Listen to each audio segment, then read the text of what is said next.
Illequipped History. We're two best friends who are staring at each other in person today. It's making me very nervous. We tell you a story about history.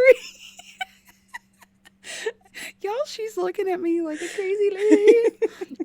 I'm Emileigh, and this is my co-host, Morgan. Hello. Hello.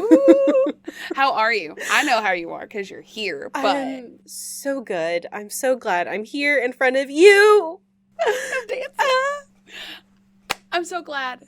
Me too. Me too. I braved the weather to come Yes, down. It's so cold, y'all. It was spitting snow today. Yeah. And it feels like it's negative 100 degrees outside. Yeah. It is so cold. My bones. My bones. My bones.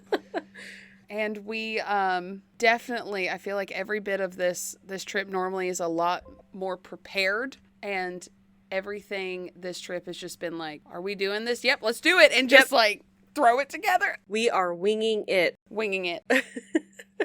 I also have to tell y'all, I made a post today on our social media because Emileigh, sweet, loving, caring, nurturing, baking, wonderful person as she is, made me my own cinnamon rolls just for me that I can eat because I have dietary needs. And oh my God, you guys, they are the best cinnamon rolls I have ever eaten in my life. I have ascended to a godly plane while eating these cinnamon rolls. I literally couldn't stop shouting while eating them.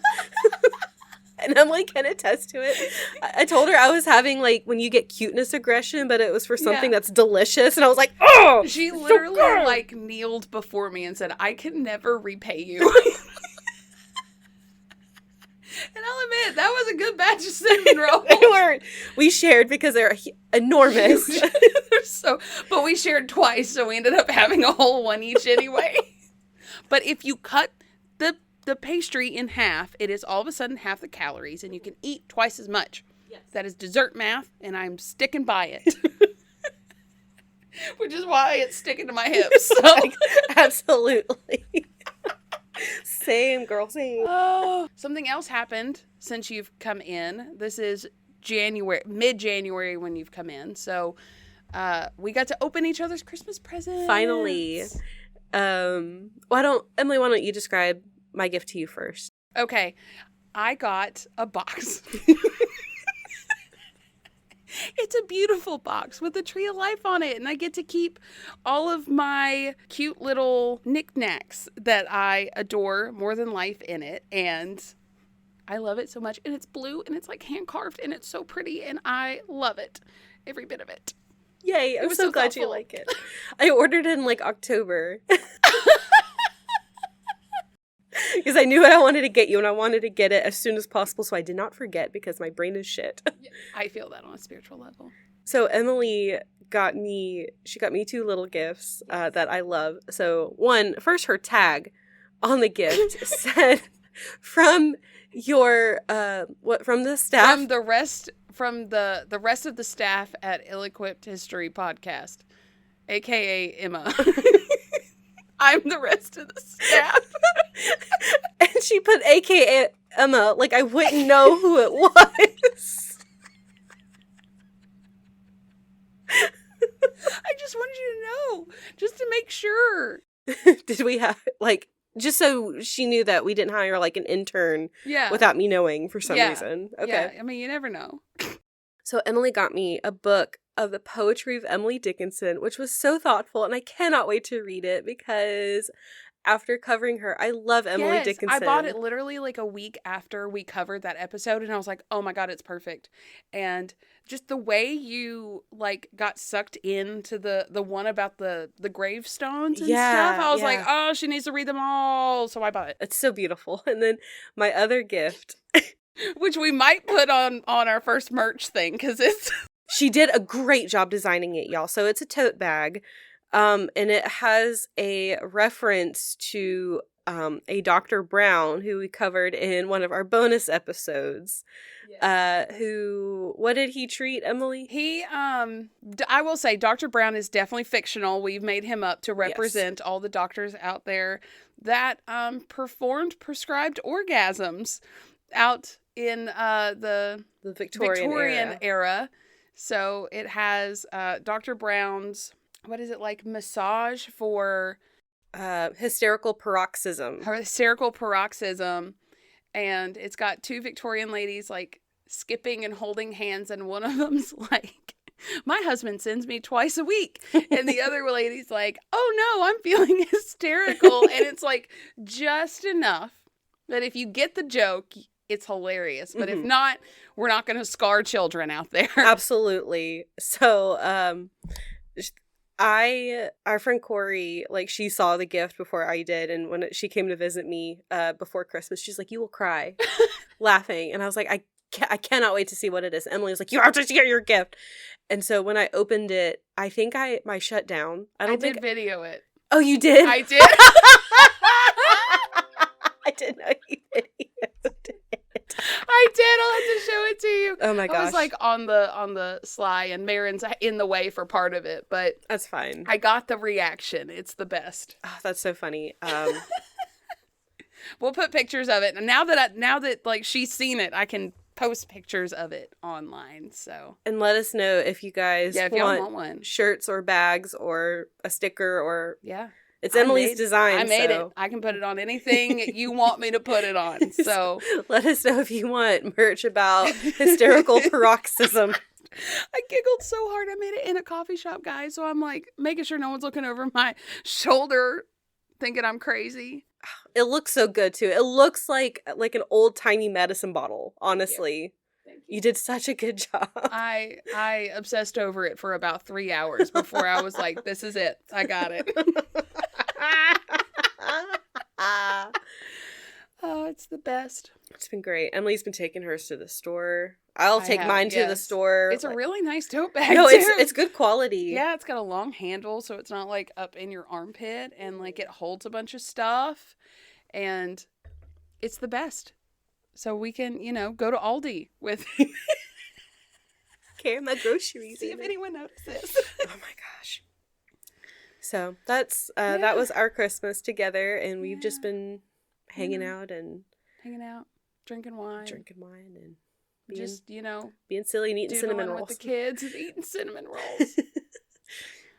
The kids they've been a lot, but they've also been great. Yeah.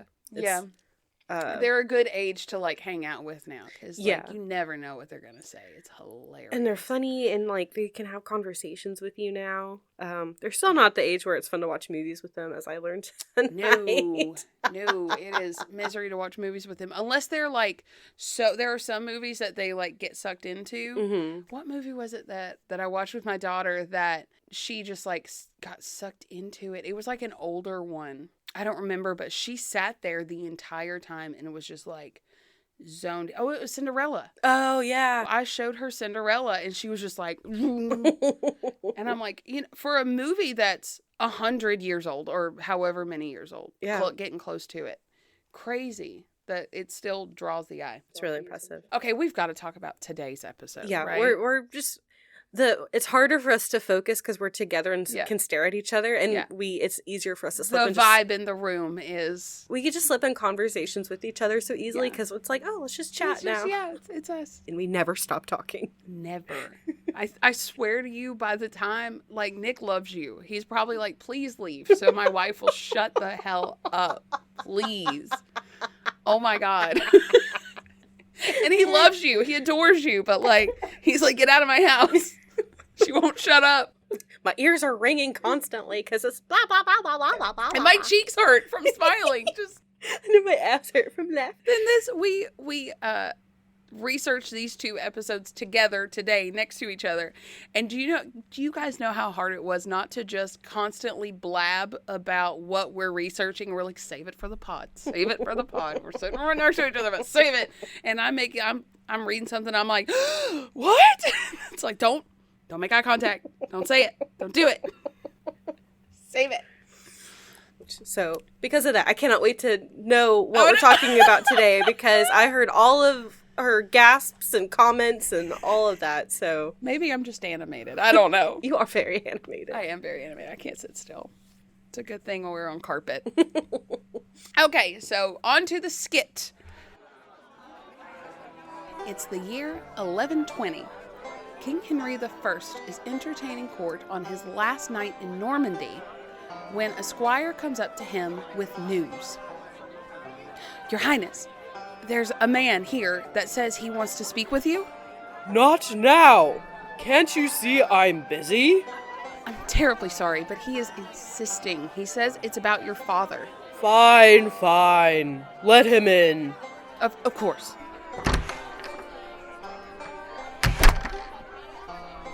Who are you? And why have you disturbed me?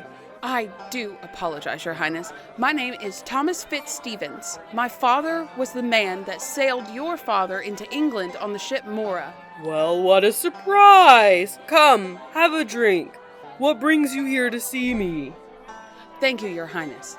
Well, you see, I have a ship, the Blanc Neuf. She is to make her maiden voyage, and I have come to offer you my services to take you back home to England, just as my father did for yours. Ah, I see. Unfortunately, I must decline. I have already made arrangements to make it home here, and all of my things are already on board. I see. Father, who is this? This is the son of the man that took your grandfather to England, Thomas Fitzstevens. And what does he want? He wants to sail us home in his new ship. New ship, huh? I ask you, Thomas, is the ship large? Yes, my lord. And is it fast? Fastest in the land. Right. Father, if you allow, I will take the ship back, to honor my grandfather, of course. I'll allow it, but take your court with you. I would like some peace and quiet on this trip. You young people make it hard for a king to relax. Of course, Father. Thank you so much for this opportunity. I'll ready the ship immediately. And then it all goes downhill. Oh no. Oh no. If y'all haven't figured out, I didn't know what to cover today. So I went to Old Trusty and I Googled the most famous sunken ships because there's so many.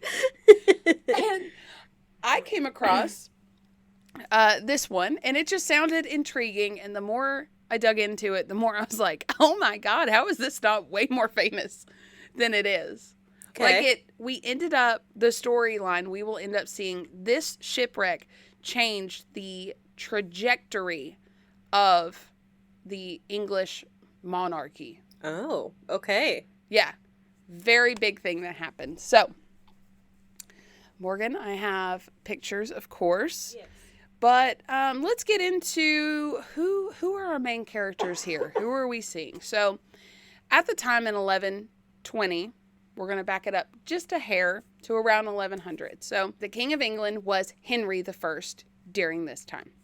His father was William the Conqueror, which is, you're going to hear so many names that, like, this is a big time. Okay. Medieval big time. Yes. So, if you want to know an entire family tree, please revert back to one of the first episodes we did with, was it the Scotland episode? The Jacobite the Rebellion. Jacobite Rebellion, and maybe write it all down. But, like, I'm going to do the best I can here. So, William the Conqueror conquered England. His son, Henry I, was King Henry I. Okay.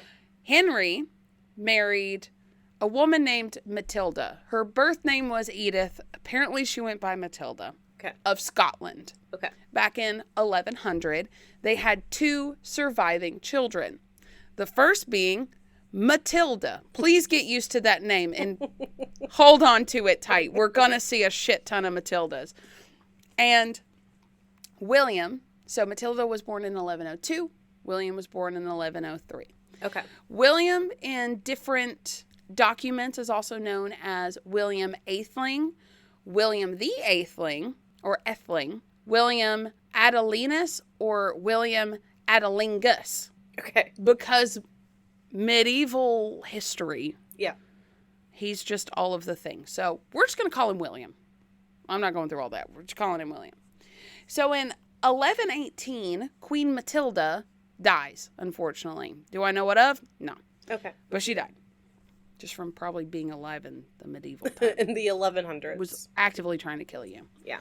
So by 1120, William was 17 and married to Matilda of Anjou. And around this time, his sister, Matilda, was married off to the roly poly oly. Maybe I should put my glasses back on. The roly Roman Empire. The roly holy empire. Holy Roman Emperor Henry V, when she was just 12 years old. Ooh. I don't like I that. don't like but that. Do we know how old Henry was? I don't know.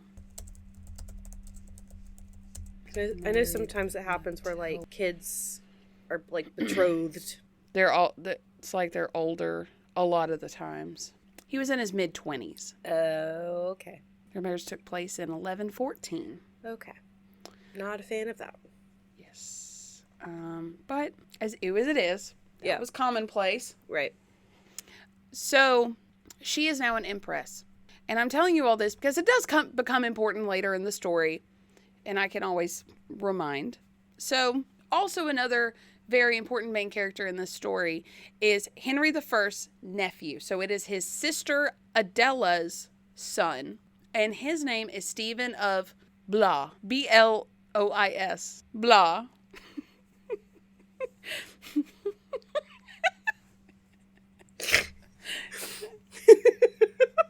And I assure you, he was not a boring man, okay? Okay. I just... It sounds like... Stephen of Blah. It sounds like when you're in middle school and you're just trying to roast somebody. Well, you're Stephen of Blah. You're just from Blah. Blah land called. They want their mayor back. Oh, boy. So, Stephen ended up being raised in Henry's court. Okay. Because Henry's dad had died in the Crusades.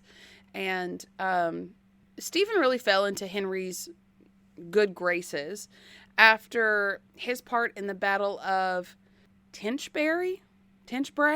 Sorry, guys. Which he really helped secure Henry's control of Normandy. I did not look up too many details about that because it's not that important. Mm-hmm. But know that Henry I did have control of Normandy at this point. Okay. And I believe his son was actually like Duke of Normandy or something like that. Okay. But was in, ascension to be the king. And Stephen ended up being knighted. And Henry and Stephen had a great relationship. And he was well liked in court. And Stephen was married to Matilda of Boulogne. So many Matildas. No wonder they had to differentiate them with, like, Matilda of Boulogne, Matilda of Anjou. I didn't know. So he inherited estates and earned himself the title of Count of Boulogne. And together as a couple, they were one of the wealthiest people in the land. All right. So, and if it's Bolognese, I'm so sorry, guys. Like, you can yell at me later. So now that we know who we're really talking about, what happened? So in November of 1920, King Henry... 1920. They time traveled. They found a magic rock like Outlander, and they touched it. And they ended up in 1920 and died on the spot from seeing flapper dresses. Yep. Yeah. That's exactly what happened. And the pandemic that was going on. The Spanish flu got them. Yeah. Yeah, 100%. They didn't have the immune system. You could throw a jalapeno pepper at a peasant child from the medieval time and they would die. Like, they couldn't handle it. Somehow they were so fragile and yet so hardy. I don't know how they survived. I don't either. So, in November of 1120, long ass time ago, King Henry, his son, and some of his illegitimate children, because would you be a king without having illegitimate children? No. Nah. So he ended up having like a shit ton of them. His nephew, Stephen, and a bunch, and I mean like 150 other English nobles were in France. And they Okay. were negotiating peace deals with King Louis VI. Okay. So we're getting to the end of their negotiations. Everything went well. They're packing up to go home. And they're going home on the 25th of November that year. So we have a really good account from a monk that was living in France at the time. And he was already in the works of writing his book called the Ecclesiastical History. And his name was Orderic Vitalis. So a lot of this is coming from him, his book, his account of what happened. So basically he was in the middle of writing this history book. This big historical thing happened and he was like, oh, gotta add that. And he just added it before it like got published. Okay. Might as well. Right. So this is what he said happened. And also we do, little spoiler, we're going to have a survivor. Oh, he got a lot of his details from that survivor as well. Okay. So from what he said, a man named Thomas Fitzstevens, who we saw in our skip, obtained an audience with the king before anyone set sail and identified himself as the son of the man who had brought William the Conqueror to England back in 1066. Okay. So obviously, I'm assuming that if, you were the captain of this boat and you were bringing, a king to a land, you end up with a relationship. Yeah. And he wanted to offer his new boat, which apparently this was his maiden voyage. I did see that in one of the, not his maiden voyage, the boat's maiden voyage. Oh, okay. I did see that in one of the sources, not in another one, so I'm going to say it. It very well could have been the ship's maiden voyage. Okay. The boat's name was the Blanc Nef, or the White Ship. Okay. And he asked Henry if he would be allowed to carry Henry back to England, just as his father had carried Harry's father, as kind of a tribute kind of thing. Okay. So the king had already made travel plans, really didn't want to change him. He's in his 50s. He don't want him. Yeah. He's like, no, I already got my shit together. But he did allow, I don't know if he said, well, you can take my son, or his son wanted to go. I just kind of made that up in the skit. Like, I don't know which one it was, but he did allow his son and all of the noble children. And when I say children, I do mean like they were probably teenagers, maybe young 20s, the youngins of the group. They were like, you can take all the kids. Right. Yeah. So about 300 people were on this boat. Wow. Many of them were royal entourage. So I think they said about 150 were just the nobles. And then you have all the people. Every noble had at least 2 people with them. So, yeah. Or one person. So that's kind of how it went. And within this group of people, we've got King Henry's legitimate son, William, of course. We've got one of his illegitimate sons, Richard, and another one of his illegitimate daughters, Matilda. And she was the Countess of Perche. And his nephew, Stephen, was also slotted to be on that boat as well. So what was this ship like? I'm sure you're thinking if it's a big, fast boat, it's probably... I'm imagining like a big galley ship, you know, like one that is fit for royalty of some kind that probably has a lot of sails and can fit over 300 people on this boat. It wasn't. Now, granted, for what it was an enormous ship.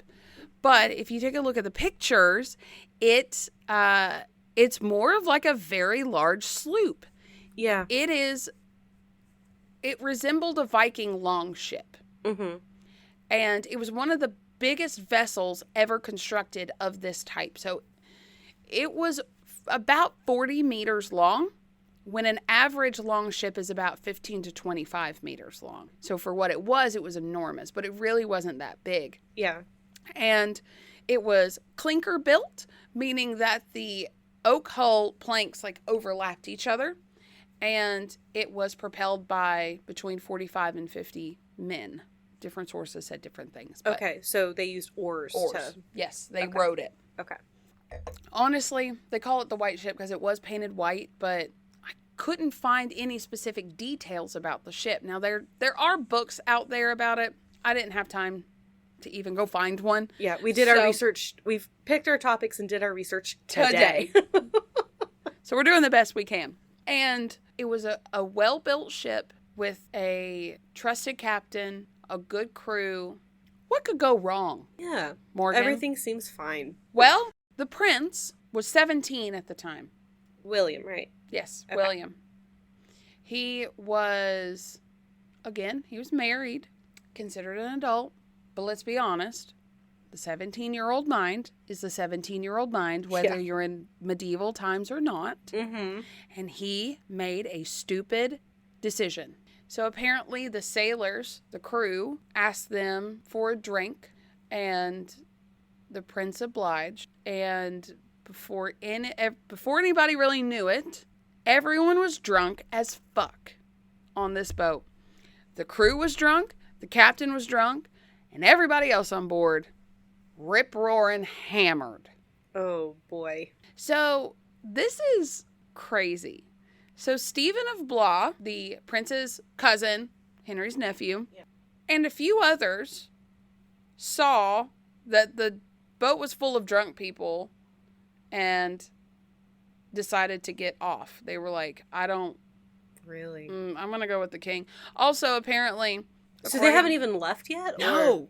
Or... They were still at port. What? And they were drunk as skunks.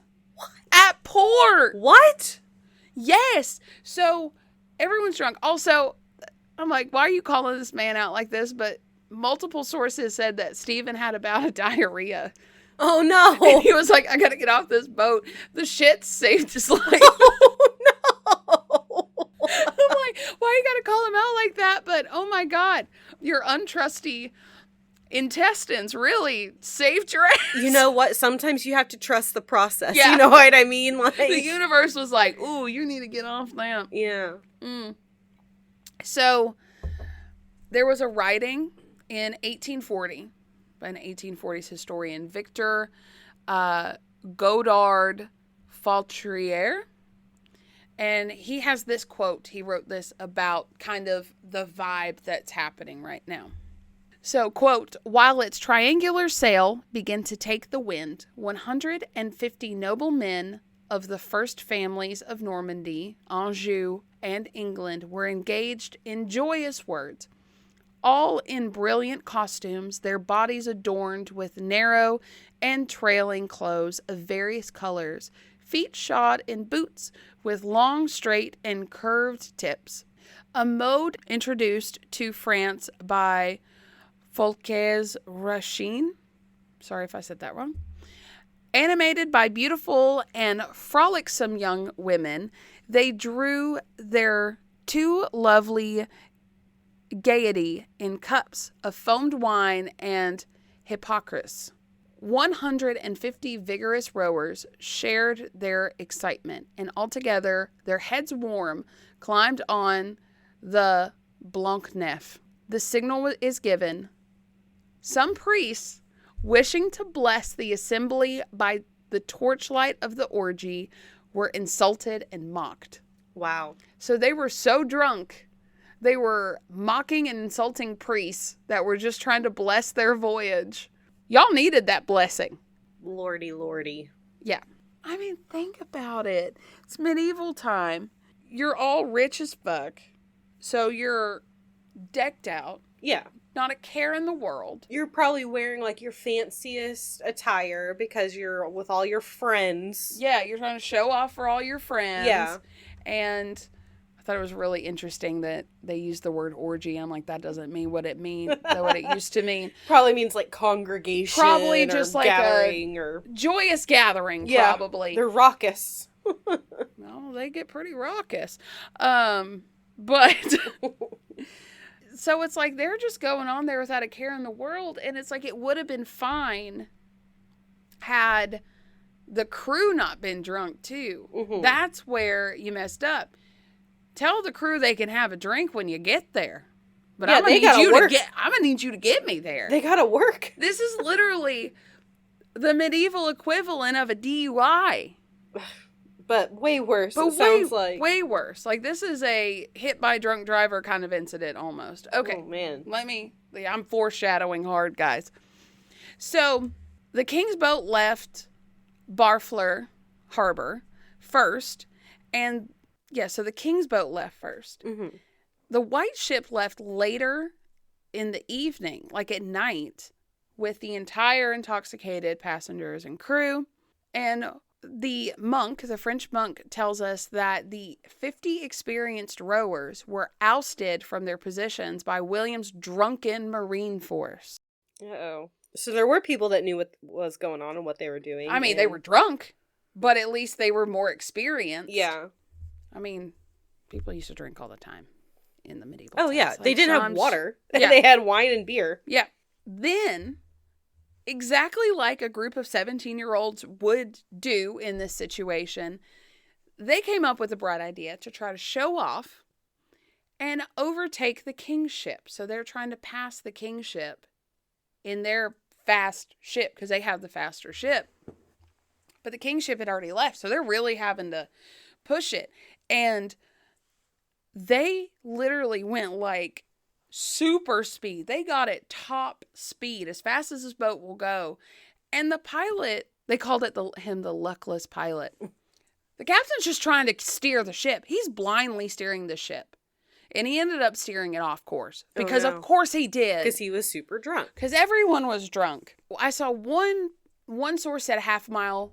More sources said a mile. So I'm going to say a mile. Off the shore. They didn't get far. This is the Vasa all over again, but way worse. They struck Quillebeuf Rock, which is like right off Normandy. I mean, they had just fucking left. Quillebeuf Rock is visible at low tide, mostly underwater at high tide. Mm-hmm. The moon was out. The seas were calm.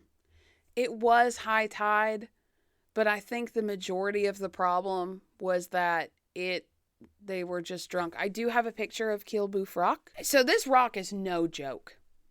It's big. Okay. But they didn't see it, and they hit the holy bejesus out of it. So... Oh, I see it. Oh, boy. Yeah. Yeah. And we've got some artist representation of like what the accident looked like in this situation. I'll explain kind of what's going on in that painting. So pandemonium absolutely broke out on board. I'm sure. And another source, William of Malmesbury, says that the, quote, battered prow of the boat was hanging off the rock. So it kind of got high-centered and then started, tilting. Okay. Some of those on board were swept away immediately because we're talking the English Channel right now. I don't know if I've mentioned that right now. We're taking it back to the Pluto pipelines. We're all in the same areas of the freaking Pluto pipelines, which is bizarre to me. Yeah, it's really weird. Emily was didn't mean to do that. Look at that. So some just immediately got thrown off and swept away. Others kind of were drowning as the ship was going down. Not everybody knew how to swim back then. On top of, the current was awful because it's the English Channel. It's November, so it's cold as shit. And they're blind drunk. So everyone's panicking, and then they fall into the water, and then they drown. So, get this. The prince could have survived. There was a smaller lifeboat on the white ship. Mm-hmm. And his guard threw him onto that lifeboat, and a couple other people got on, and they were able to escape. But had they rowed and never looked back, they would have made it. William heard the screams of his sister begging him to come back for her. And he ordered them to turn around because he could not bear to let his sister die. This is Matilda of Perche. Yeah. I mean, it's his sister. It's his sister. Anybody would have done that if they cared, if they were a good brother. Yeah. They rode up to save her, and Everyone panicked, tried to get onto the little boat, swamped the little boat, and sank it. Capsized. So the prince died soon after that. I don't know if maybe he couldn't swim or he just couldn't handle the cold water or what, but he was one of those that drowned, and then people just kind of this is so morbid, just started like dropping off left and right. Yeah. The captain had gone into the water but had kind of resurfaced. He asked everyone that was still alive where the prince was. Is the prince okay? And they told him that the prince was dead, and he said it would be, quote, misery for me to live any longer, end quote. Because, I mean, you make it back to shore, the king's killing you. Yeah. Putting you in a dungeon, torturing you. You're not going to be son. living a long, good life. He just, like, let go and let the water take him. He fell into the abyss. No one ever saw him again. So, initially, 2 men survived the disaster. One was a man named Berold. He was a poor butcher, and he had come from Rouen. And the other was named Geoffrey, and he was the son of a nobleman, Gilbert de Anglais. They clung. Okay, again, this is a 40-meter ship. They sunk in 10 meters of water. That's 30 feet. Mm-hmm. That's not deep. It's not. At all. So they were able to cling to the yardarm or part of the mast of the sail, and that had been attached. It was kind of sticking up out of the water, so they were able to hang on. Okay. And Orderic wrote, quote, "The night was bitterly cold and frosty, so that the young Geoffrey, after severe sufferings from the severity of the weather, lost his powers of endurance, and commanding his companion to God, fell into the sea and disappeared." Wow. So he could not hold on He couldn't hold on anymore. The difference was insane. It's actually the fact that Berold was a poor man is how he survived. He was a butcher. He was a butcher. He was a strong man, but also Geoffrey was wearing nobleman's clothes, which was thinner, not as sturdy. Probably heavier if it's like laden with water. Berold was wearing sheepskin coat because that's just what the poor people wore. Yeah. And it actually kept him warm enough to where he could hang on until morning. He held on there till morning. And then just a local fisherman was like, oh shit, I see someone there, and went and saved him. And this is where we get the account of what happened and what happened with individual people. Wow. Is Berold was the only person to live to tell the story. And he would go on to live for another 20 years. Wow. In the medieval times, that's incredible.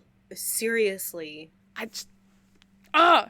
That's crazy. And I'm looking at this more detailed painting. Yes. And there's a little dog that's skidding down the side. Not the dog. I didn't see the dog. And it looks like it's yelling. Oh.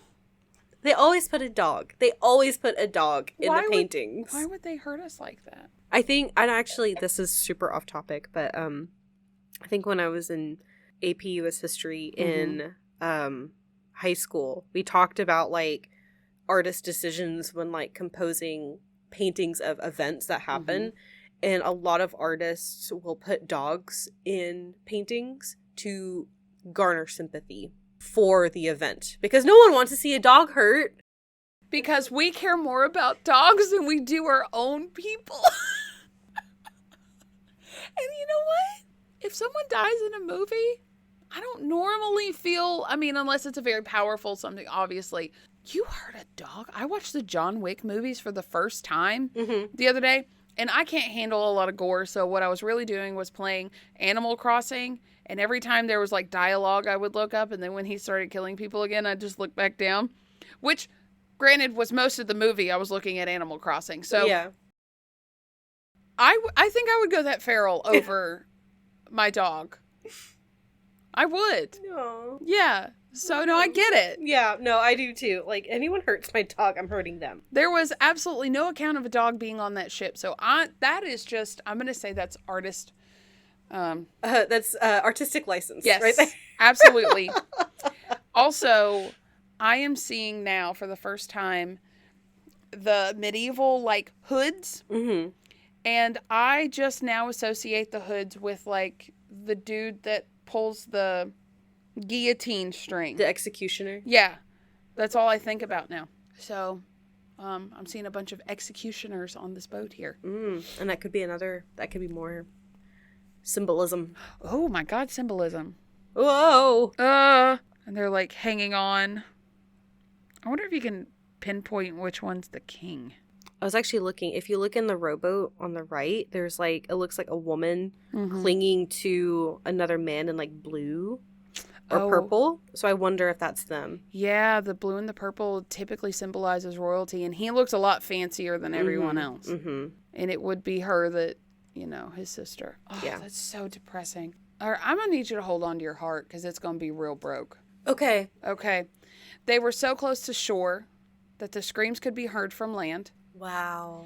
And even the king's ship, which had left earlier, could kind of hear what the commotion was, but didn't know that it was his own. Man. Well, I mean, sound carries over water too, but... I mean, they could have been a couple miles away and still heard it. Heard the screams. Oh my God. How horrible is that? Most of the bodies were lost to sea. Wow. Like we had talked about in the Christmas tree ship story, the ocean and these lakes and stuff are not forgiving, especially in the cold water. Bodies don't float like you would think they do. And there are lots of creatures down there that want to nibble. So most of the bodies were lost to sea, and the few bodies that washed on shore within the next few days had to be identified by their clothing only. And again, these are all mostly teenagers and their helpers. Yeah. This is really sad. Now, Orderic says that the ship was brought onto shore and the valuables were recovered, what they could recover from the ship. And in 2021, divers said they did find pieces of it. So we'll mention that again later. So now we got to tell the king that not only was his only legitimate heir dead, 2 other of his children were dead. And from what I've seen, he seemed to care about his kids. I mean, like even Matilda was a countess. Yeah. A lot of his, I did look up a little bit more of him. A lot of his kids ended up being, even if they were illegitimate, they're still his countesses, kids. Dukes, duchesses. They're still his children. Were good. They were supported well. Yeah. That's so sad. So no one knew how to tell the king. How do you go up? I mean, like... I'd be terrified for my life. They didn't have the don't shoot the messenger, like, idiom at that point yet. Oof. So, also, think about it. Not only were his kids dead, all these noblemen's kids were dead, too. Ugh. Because I've got a quote that sums it up pretty good. So, no ship... This is by William of Malmesbury, again, in the 1800s. No ship ever brought so much misery to England. None ever so widely celebrated throughout the world. Here also perished with William, Richard, another of the king's sons, whom a woman of no rank had borne him before his accession, a youth of intrepidity and dear to his father from his obedience. Richard, Earl of Chester, and his brother O'Toole, the tutor and preceptor of the king's sons, the Countess of Perche, the king's daughter, and his niece, the Countess of Chester, sister to Theobald, and indeed almost every person of consequence about court, whether knight or chaplain or young nobleman, training up to arms. For, as I have said, they eagerly hastened from all quarters, expecting no small addition to their reputation, if they could either amuse or show their devotion to the young prince. The calamity was augmented by the difficulty of finding the bodies, which could not be discovered by the various persons who sought them along the shore. Ugh. But delicate as they were, they became food for the monsters of the deep. Oh my gosh, can you imagine knowing your child died in a shipwreck and you're just walking along the beach trying to find them? It makes me want to throw up right now, honestly. and they never come. Or if they do, it's almost worse if they do. Because they're half-eaten. Yeah. Or they're decomposing. Yeah. And to know that you sent your child just to be in good favor of the king and the prince, and you trusted, because who would have thought? No, this was complete. No one would have expected this to happen. No. And now it's almost like the reasoning why we don't have, like, you know, our presidents and vice president, and like we won't have so many of them in the same place. Right, because of the What chain if we of lose succession. them all? Right. Like, this is what happened. Yeah. King Henry I lost his successor, his only legitimate male successor to the throne, in this one incident because he just allowed his son to get on a different boat. Yeah.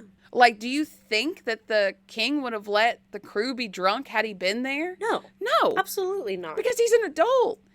He just let a 17-year-old make a 17-year-old decision. Yeah, like, let's just have fun. Let's party. This gives me anxiety as a parent. Yeah. Because, like, how tight do I hold these kids? Right. I don't want them to hate me, but, like, I also want them to live. So Yeah, that's the Crux age-old of it all. question, huh? Yeah, seriously. So how are we going to tell the king? Everyone just kind of had to hold it together. I don't know how long they waited. I don't think it was that long because he was like, where is my son? Yeah. Like, he was supposed to be right behind me. Where is he? So they didn't think he'd lash out at a kid. So they sent a kid in there that was crying. And then when the king was like, hey, what's wrong with you? The kid had to tell him. all these cowards that can't, Yeah. adult cowards can't tell the king. Yeah, but the crying kid had to. Now, I didn't see any accounts of, like, the king lashing out on the kid, so I guess it worked. But his shock and anguish was so big that he collapsed on the spot Oh my god. and had to be helped to his rooms, where he gave, quote, free course to the bitterness of his grief. Ugh. He was distraught. I'm getting, like, really, like, severe chills and goosebumps Yes. right now. I cannot imagine. It is said that he never smiled again. Oh. I want to cry. I can't. So we're going to take it in a little different direction. Okay. Not everyone was upset I'm sure. because controversy in, you know, the royalty. Yeah, and Obviously. everyone's always, like, trying to vie for power and see, like, oh, how can Mhm. I gain from... This tragedy. Yeah. So the royals weren't always popular because, of course, there's No. always going to be people that don't agree. I can do a better job. Yeah, seriously. And some were straight up rude, and I'm going to read you some quotes because mother of God. Okay, so Henry of Huntington wrote, quote, all of them, or nearly all, were said to be tainted with sodomy and were snared and caught. Behold the glittering vengeance of God. They perished, and almost all of them no burial. And so death suddenly devoured those that deserved it, although Wow. the sea was very calm and there was no wind. So he's like, they were engaged in hedonism and they were sinful, and so God killed them all. Yes. I bet he didn't lose anyone on that shipwreck. Probably not. And I got another one. More from Henry. I've got more from Henry.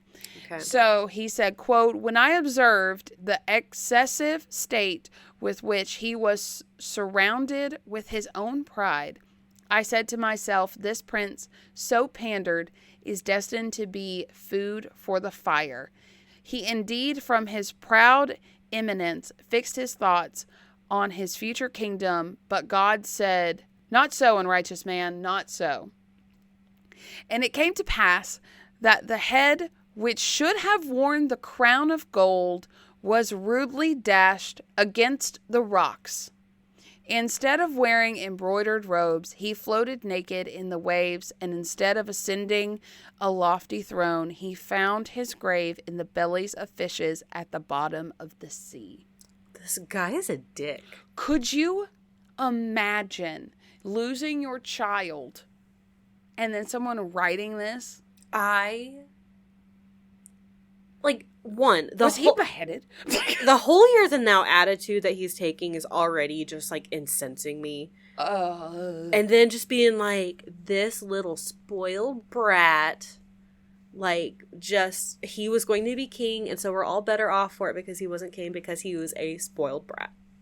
And he's just so, like just inappropriate about it.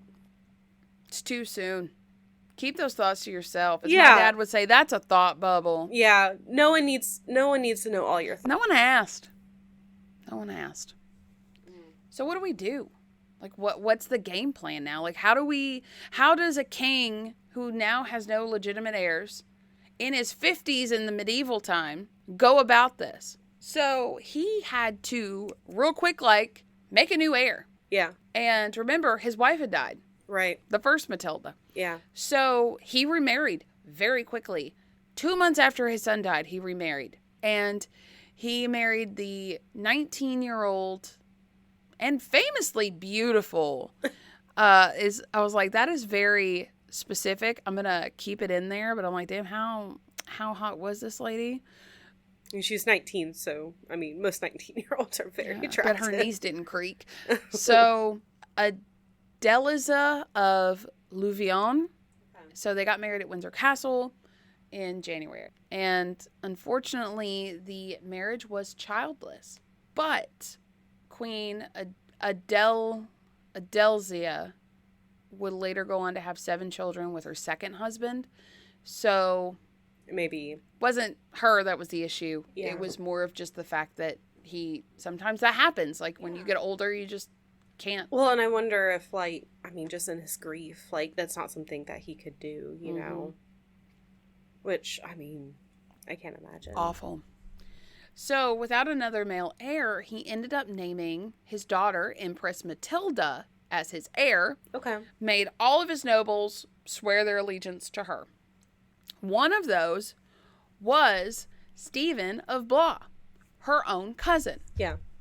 And despite making his wishes very clear, those in the royal court didn't really like the thought of having An empress, a queen.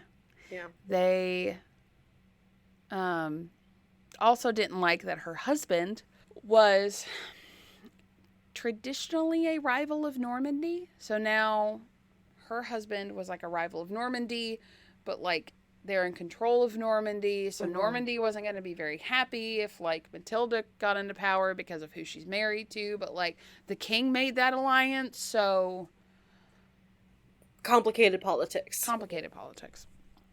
So now we're moving on to kind of like part 2 of the episode, and it's called the Anarchy.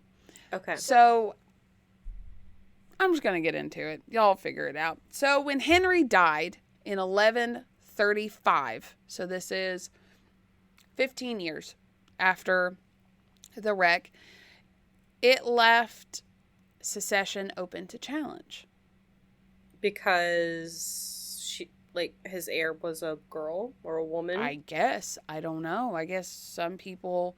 I think you have to have, like, the court agree. So Matilda did try to lay claim to the throne. Guess who did instead? Stephen of Blois. So Stephen of Blois threw his hat in the ring and had the support of his brother, Henry of Blois, who was also just so happened to be the Bishop of Winchester. So he took the necessary steps to seize the crown. Stephen was crowned King of England on the 22nd of December of 1135. So wow. He usurped her. Next section I have is chaos. This is where we're getting into the anarchy, because if it had just stopped at that, it would have been like, oh, well, that's all shit. right, yeah. So Stephen's time as the monarch was just fucking chaos. Uh-oh. Because social unrest, there was a lot of political, like, fragmentation and an entire breakdown of, like, law and order.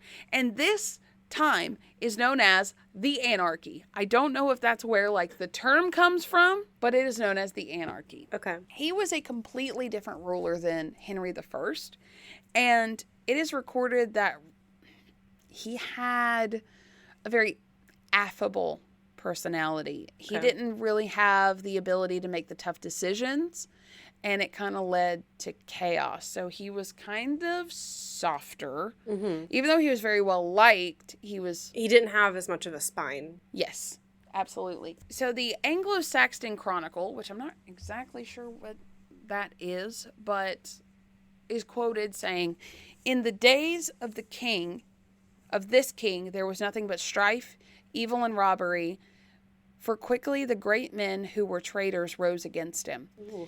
So the noblemen were taking advantage of him. Yeah. Because he was kind of soft, and you can't be soft as a king. No, you can't, because people take advantage of it. So he decided to appoint new earls, which the other ones did not like that. It just made them mad. And also, the challenge to the throne remained a constant threat. And it ended up creating a civil war in England and Normandy that would last his entire reign. Wow. For about 30 years. Oh my God. Yeah. So both sides, I'm absolutely paraphrasing this entire 30 years, but both sides were struggling to gain advantage. Matilda. I mean, they're fighting a battle across the channel. I mean, they're fighting this battle. There were tons of things where it's like they would have, one would seize the other, and, therefore actually a little bit Stephen was imprisoned. But this is crazy. Stephen, and I didn't write this down, but I read it. They got Stephen, but the people didn't want Matilda as queen. They wouldn't recognize her as queen because she's a her, and they only called her the Lady of England. Also, you don't want Stephen as king, so, Both sides were struggling to kind of gain the upper hand, and Matilda ended up summoning her son, Henry, known as Henry Fitz Empress, called him to England, and instead of her fighting for the throne, he fought for the throne. Yeah.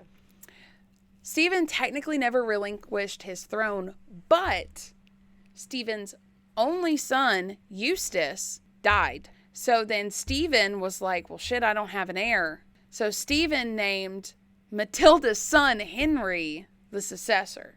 Okay. So she ended up winning in the long run. She just wasn't. It wasn't her, but it was her son in her place. Okay. So under the Treaty of Wallingford, Stephen agreed. All right. And Stephen died in 1154. And that's when Henry became Henry II. Wow. All right. Yep. So discovering the white ship. Or fast forward to today. So historian and expedition explorer Charles IX, Earl Spencer, you're bougie, but okay.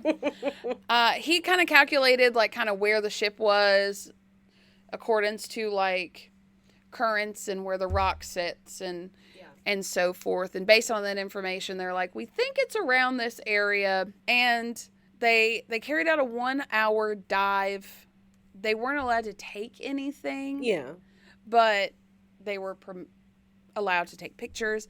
And do you know what years this was? 2021. Okay. So on June 8th of 2021, they found out what could be a significant section of the hull. So it's about a 4 meter.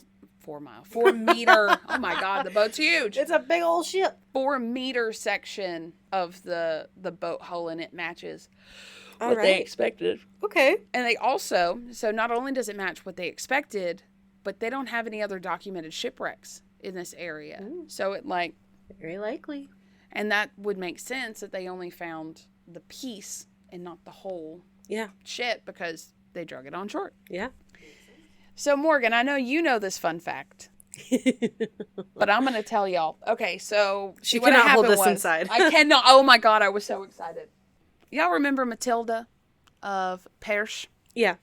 So I'm looking on, all the sources looking for pictures to show Morgan, everything I can find. And I come across this Facebook post talking about it. And someone had commented, oh, I looked on my ancestry and turns out I'm related to some of the people that had died on that boat that day. And I was like, oh, that's a really interesting idea. Let me hop on my ancestry. I haven't looked at it in a while. And I looked up the death date died in 1120 in France. That's all I did. And guess who is my 25th great-grandmother? None other than Matilda of Perche herself. So the universe sent me this freaking... I'm shocked. I have no words. Like, what?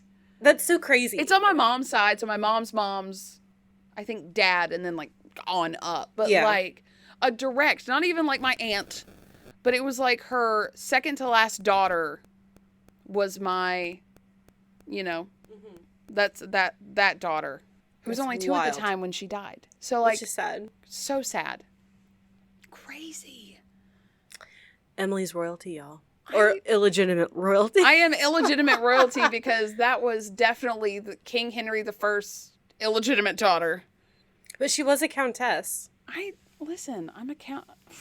Y'all need to start treating me accordingly, okay? Give me big boats. Ones that are afloat, please. Yeah. I will not get drunk. I will not let the crew get drunk. Come stay on a boat with me. I'm on a boat with her all the time. I'll wear the she's a great medieval driver. hood and everything. I'll do it. Yeah. Well, She's a queen. She's a star. super interesting. Yeah. I'm glad I finally got to hear the story that you were like yelling about. Yeah, I was mostly yelling at the dick hole that was saying all those mean things. I was like, That was awful. not. I would have too. Yeah. I was saying all those things inside while you were reading that quote. I was like, motherfucker. Oh, I was so mad. Oh, what an a-hole. I was Oh my mad. God. Oh, I was mad. You said the that worst. like Blanche Devereaux. Oh, I was mad. Well, we love the Golden Girls here. Yes, we do. So. And even though like 99% of the time they're very sad, we love talking about shipwreck. So Yeah. thanks for covering the shipwreck, You're Emily. It was super welcome. interesting. And I've never heard of it before. I hadn't either. Apparently, the only funny shipwreck we're going to find, and that still was sad, was the Vasa. Yeah. If I find another funny one, y'all best bet. You're going to find it here. You want to do socials? Let's do socials. Okay. If you liked this, find us on Facebook, Ill-Equipped History podcast group and page. Instagram. At Ill-Equipped History. Email us at ill-equippedhistory@gmail.com. TikTok, which was taken down and put back up today. As of recording. Oh my God. At Ill-Equipped History. Everything's fine, I guess. Yes. We're going to keep making them as long as it's there. Yeah. Sure. And on, most importantly, Patreon. Patreon.com/ill-equippedhistory. And hopefully we can figure out how to put some merch designs like Emily so lovely designed on our Patreon page, and you can order merch from us. Yeah, if you like it, let me know and I'll order you something. I mean, even like the shot glasses we use, I can order those too because I designed those. We can sell those too. You want a shot glass? Hit me up. Yeah. All right. Well, don't get yourself and all of your guests and the crew of the ship taking across the English Channel. Yeah, most importantly, the crew. Completely hammered. Don't do that. No. And if you only have one heir to the throne, do not let him out of your sight until he's a solid 25. And probably already king. Yes, because you will more than likely be dead by now if it's 11:20. So, yeah. Okay. Okay, bye.